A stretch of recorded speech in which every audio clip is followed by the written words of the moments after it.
était tout à fait approprié dans une conférence qui parle du VIH dans le monde francophone. Les Africains se sont mobilisés pour la création de ces forums et justement de donner plus de place dans les instances internationales et une meilleure visibilité à la francophonie pour que les décideurs internationaux prennent en compte la dimension francophone dans la lutte contre la tuberculose et dans la co-infection tuberculose et VIH. Une autre raison, plutôt contextuelle, c'était la demande du partenariat Lilly. Lilly est une compagnie pharmaceutique qui produit des médicaments antituberculeux qui souhaite s'impliquer aujourd'hui dans les partenariats avec Avocats pour la santé dans le monde sur un projet qui s'appelle Action TB et qui vise à alerter les décideurs politiques français mais aussi internationaux sur l'urgence de financer la lutte contre la tuberculose. De l'Association africaine de solidarité qui est basée à Ouagadougou, Burkina Faso, je suis chargé du programme. Au sein du Forum francophone contre la tuberculose, je suis chargé secrétaire exécutif en Afrique de l'Ouest. Alors, pour ce qui concerne l'historique, les missions et les objectifs et les activités réalisées comment au forum, mais aussi les prochaines étapes,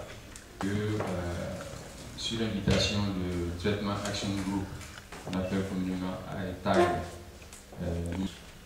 et ainsi chacun s'est mis de son côté pour réfléchir un peu sur comment est-ce que nous allons créer ce réseau francophone contre la tuberculose. Alors en juin 2007, mars 2007, chaque pays, n'est-ce pas, a élaboré un plan d'action que nous avons soumis à TAG pour pouvoir aboutir à la réunion de concertation d'État et d'autres institutions. Nous avons lancé officiellement, n'est-ce pas, le forum francophone. Alors, mission de mettre sur pied un cadre de réflexion, de concertation, de coordination et d'action conjointe pour lutter contre la tuberculose. Mobiliser à travers une mobilisation de communautés sur le plan national et international, pour lui faire face aux défis majeurs qui n'est pas encore achevé. Néanmoins, on peut lui jeter un coup d'œil. Vous avez l'adresse, c'est www.ftbiakipa.org. Nous avons mis en place 2 bureaux régionaux, c'est-à-dire en Afrique centrale et en Afrique de l'Ouest. Nous avons participé à la rédaction de la déclaration des Rio en 2009 en collaboration avec elle et Avocats pour la santé dans le monde, et aussi avec Alavi qui était présent, et, voilà, pour élaborer le cadre stratégique. Alors il faut dire que comment adhérer au forum.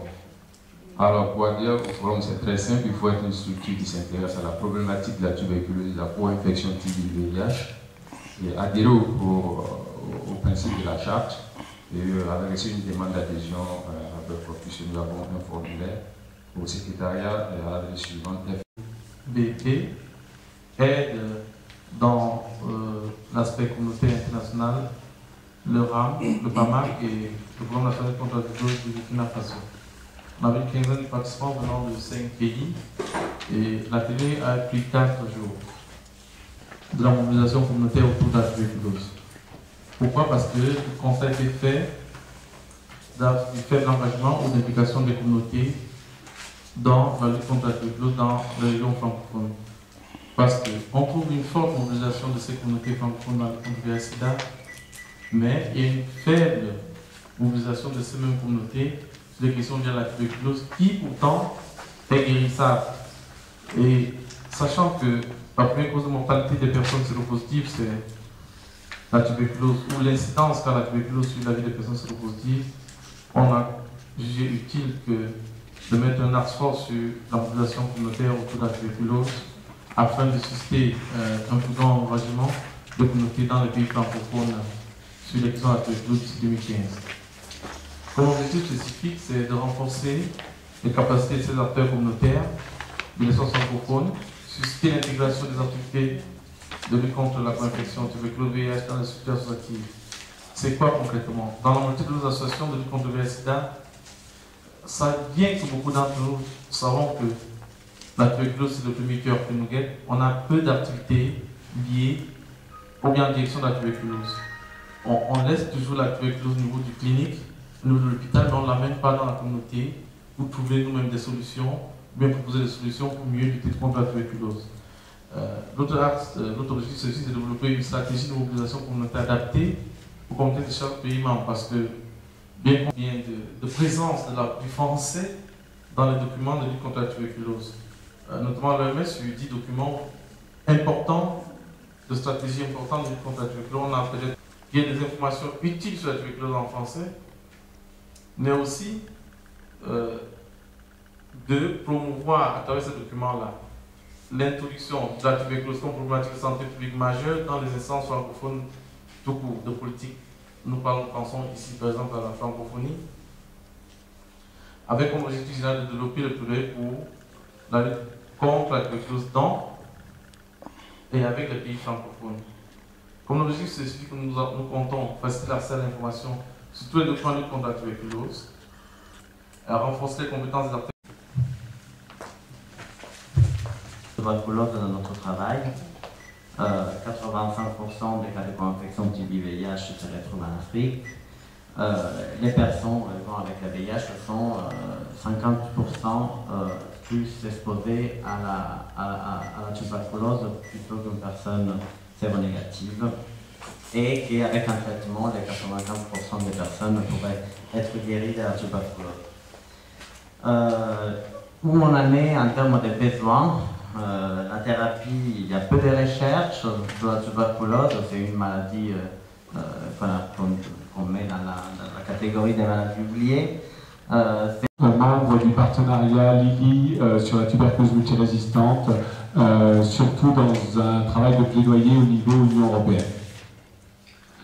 Je vais passer les chiffres clés. Donc là, je vais vite sur les premiers chiffres. Ce qui est intéressant parce qu'on parle de, en fait, c'est un partenariat Lili public-privé sur la tuberculose multirésistante. Donc ce sont les chiffres sur la tuberculose multirésistante qui sont intéressants, entre autres les derniers chiffres qui sont environ 500 000 cas parmi les 9 de tuberculose multirésistante. L'historique du partenariat, c'est plutôt sur la tuberculose multirésistante d'après ce que je lis. En 92, il y a eu un membre de Partner in Health aux États-Unis qui meurt de tuberculose multirésistante à son retour aux États-Unis. La tuberculose s'avère être résistante au moins à 2 des médicaments les plus importants qui sont utilisés en première ligne contre la tuberculose, l'inozanzine et la rifampicine. En 1996, le traitement commence en coopération avec le Programme national de lutte contre la tuberculose au laboratoire étatique de Massachusetts, aux USA. En 2000, Lili, le laboratoire Lili fournit Médecins sans frontières et l'OMS avec 2 médicaments antituberculeux a pris qu'au temps. Et le comité Lumière Verte, qui s'appelle le Green Line Committee, est fondé. Qui est le comité qui siège au sein de Stop TB Partnership, partenariat avec la tuberculose, qui s'occupe de la mise à disposition de traitements contre la tuberculose multirésistante au sein du partenariat. Et en 2003, donc, a été lancé le partenariat Lili contre la tuberculose multirésistante, avec pour objectif le support, l'accès aux médicaments, le projet pilote dans les pays en voie de développement. Alors, la tuberculose multirésistante est un défi pour les communautés, pour le développement économique. Le traitement prolongé et complexe de la tuberculose multirésistante peut aboutir à une réduction de l'adhérence au traitement et donc au développement de nouvelles formes de résistance. Et on a vu dernièrement, il y a 2 ans, avec la forme des formes ultra résistantes qui sont même résistantes aux 2e ligne de traitement. Ça a également un impact sur la perte économique liée au déclin des productivités, est chiffré à 13 milliards de dollars chaque année. Et Lili a rassemblé des organisations de professionnels de la santé, des entreprises, des organisations de plaidoyer, des communautés et le monde académique au sein d'un programme de 135 millions de dollars visant à réduire l'impact de la TBMR sur les populations. Donc ça, c'est la carte où sont implantés le MDR-TB Partnership dans 80 pays.